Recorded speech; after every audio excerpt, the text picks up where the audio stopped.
Thank you Jesus daddy. Praise the lord brother and sister.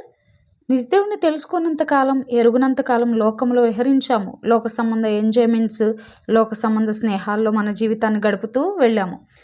లోకమే గొప్ప, ఈ లోకంలో నాకు కూడా అన్నీ ఉంటేనే గొప్పగా నేను ఎదుటివారికి కనబడతాను అనుకుంటూ ఇదే భ్రమలోనే జీవించాము తప్ప, నన్ను పుట్టించిన నిజదేవుడు అంటూ ఒకరున్నారు, నాలో ఆత్మ ఉన్నది, ఆ ఆత్మ ఎక్కడి నుండి వచ్చిందో తిరిగి అక్కడికే చేరాలి అనే ఆలోచన చేయక జీవిస్తూ ఉన్నారు అనేకులు. అందుకే ప్రభువారు బైబిల్ ద్వారా ఏమని తెలియపరుస్తున్నారు? లోకాచారాలకు మీరు దూరంగా ఉండండి, లోక స్నేహం నిజదేవునికి వైరాన్ని కలుగజేస్తుందట. ఇవి ప్రభువారు రెండవ మారు భూలోకానికి వచ్చే అంత్యదినాలు. మనకి ఆస్తులు అంతస్తులు ఉన్నా లేకపోయినా పర్లేదు, ధనవంతులు అయినా అవ్వకపోయినా పర్లేదు, కానీ మన ఆత్మీయ జీవితాన్ని మెట్టు వెంబడి మెట్టు పైకి ఎక్కుతూ వెళ్ళాలి. ఆమేన్.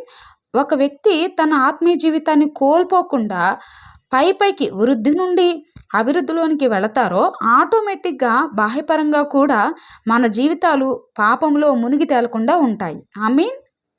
ఎప్పుడైతే మన ఆత్మీయ జీవితాన్ని ఎప్పటికప్పుడు ఎదగకుండా దిగజారిపోతామో ఆటోమేటిక్గా ఆ వ్యక్తి జీవితం పతనానికి దగ్గరలో ఉందని గ్రహించాలి.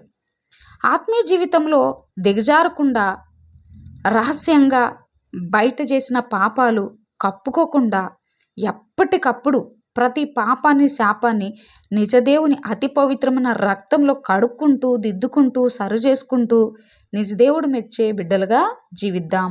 ఆమేన్.